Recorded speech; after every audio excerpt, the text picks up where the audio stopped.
Hello दोस्तों, हमारी आज की इस कहानी का नाम है जूठन। चल, आंगन में आई थाली गिरने के बाद से बहू सुमित्रा दौड़ती हुई वहां पहुंची। क्या हुआ अम्मा, थाली काहे गिरा दी? बड़ी मुश्किल शब्द निकालते हुए सुमित्रा के मुख से। ना जाने कौन सी घड़ी निकम्मी हमारे गले पड़ गई। अरे 4 आदमी का खाना बनाने में मौत आते हैं तुझे। जूठे थाली में ही खाना निकाल लाई मेरा। सावित्री देवी ने मुंह से शोले बरसाते हुए जवाब दिया। गुस्से से उसका शरीर कांप रहा था। आवाज में इतनी गरज कि नई नवेली बहू सुमित्रा की रुलाई फूट गई। रुधे गले से ही उसने क्षमा मांगने की याचना की। गलती हुई अम्मा, साफ ना हुई होगी थाली सही से, आगे से ना होगा। अपनी थाली उठाकर और चलती बन यहाँ से। मेरे गुस्से का इम्तिहान ना ले।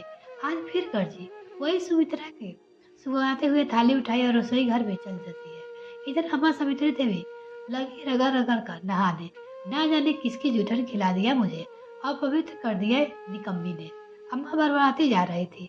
2-4 दिन बीत गए तो अम्मा कुछ सामान्य हो गए, लेकिन बहू सुमित्रा अम्मा का यह विभाग खटक गया। अम्मा यानी सावित्री देवी बड़े ही रोए व्यक्ति और महिला है। उनकी करकती आवाज से गांव भर में के लोग भी घबराते हैं। हंसते मुस्कुराते कम ही दिखाई देती है। खेत खलियान जमीन जायदाद की किसी बात की कोई कमी नहीं है। उनको दो बेटे रमेश और सुमेर है। बड़े बेटे रमेश की अभी के कुछ ही दिन पहले शादी हुई है। सुमित्रा अम्मा जी की नई नवेली बहू एक गरीब परिवार से है, इसलिए अम्मा हमेशा इसको दबाकर रखने की कोशिश करती है। बड़ा बेटा मानो तो माँ की परछाई है। माँ कहे दिन तो दिन, रात तो रात। पत्नी का प्रेम और सम्मान देना तो उसकी सीख ही नहीं है। बात बात पर ताने देना, छोड़ देना, धमकी देना या यूं बिना कुछ सोचे पत्नी के किसी के सामने नकार देना उसके लिए बेहद सामान्य सी बात है। इतना अपमान और जिल्लत सहन करने की सुमित्रा अपने पति को भी अपना सहल समझती थी। अम्मा की सेवा करने में कोई कसर नहीं छोड़ती थी। 18 बरस की कमसीन सी सुमित्रा अपनी माँ की इकलौती संतान थी। गरीबी ने उसे पत्थर की तरह मजबूत बना दिया था। कमर तोड़ मेहनत और एक छोटे मोटे प्रहार जिससे आम लड़कियां का स्वाभिमान चूर चूर हो जाया करता है। सुमित्रा बिना माथे पर सिकन लाए चल जाती थी। ऊपर वाले ने भी फुर्सत से गढ़ा था उसे। गुलाबी रंगत, लंबे घुंघराले बाल, पतली कमर और ऊंचा लंबा कद। अम्मा एक नजर में उसे अपने रमेश के लिए पसंद कर दिया था। यो तो अम्मा कड़क स्वभाव के है, यह मैं समझ रही हूँ, लेकिन जरा सी बात पर अन्य का अपमान कुछ ज्यादा ही अजीब बर्ताव किया अम्मा ने। सुमित्रा अपने पति को बता रही थी, देख तू ज्यादा दिमाग मत चला और आइंदा कोई शिकायत नहीं मिलनी चाहिए तेरी। एक बात का गांठ बांध ले, अम्मा को जूठन से सख्त चीड़ है। ध्यान रहे उनको किसी की उतरन और जूठन तनिक ना छू पाए। अगर छुए तो जाने और खैर अम्मा जाने। मैं तो उठा कर तेरे बाप के पास पटकाऊंगा। जो लुगाई मेरी माँ का ध्यान न रख सके उसे क्या फोड़े या घिस लगा रहूंगा। टैग चढ़ाते हुए रमेश ने सुमित्रा को फटकार लगा दी। बाप के घर पटक देने के बाद से सुमित्रा थोड़ी असहज हो गई थी। कैसा सगा बाप था उसका, सौतेले बाप है, वो भी पूरा कसाई। जरा भी भनक लगी कि ससुराल में कुछ ऊपर नीचे हुआ तो उसके साथ साथ उसकी माँ की भी जिंदगी नरक बना देगा वो।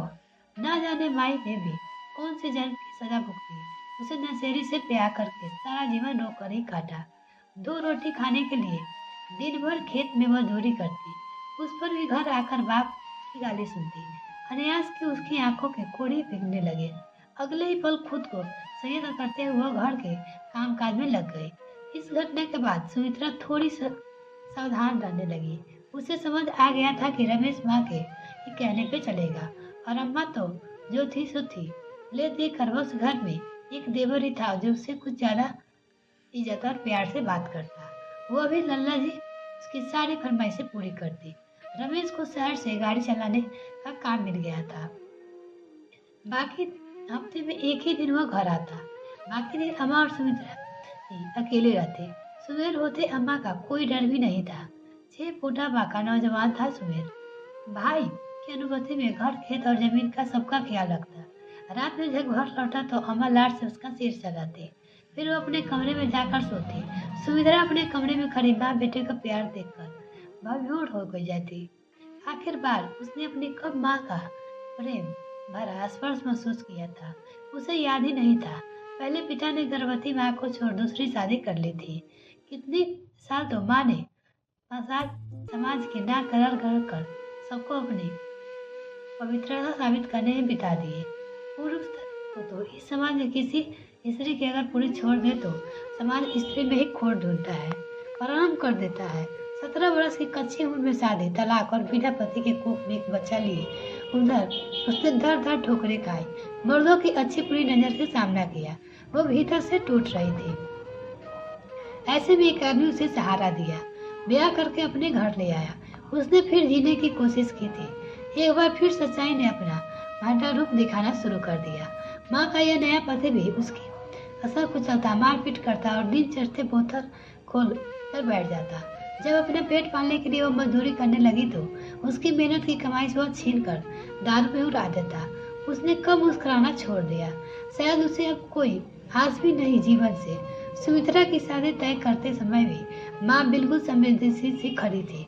उसने कोई विरोध भी नहीं किया था, न ही खुशी जाहिर की थी। जिंदा लाश बनकर जीती उसकी माँ अब सुख दुख का आसान भूल चुकी है। उसका हृदय खाली हो चुका है, जिससे ना प्रेम हो ना ही नफरत। सुमित्रा ऐसे ही बिना ममता के छाप से बड़े ही हुई, इसलिए माँ बेटे का प्रेम देखकर अक्सर भावनाओं से बह जाती। तो इसका आगे पार्ट देखना चाहते तो प्लीज मेरे चैनल को जल्दी से सब्सक्राइब कीजिए। बाय।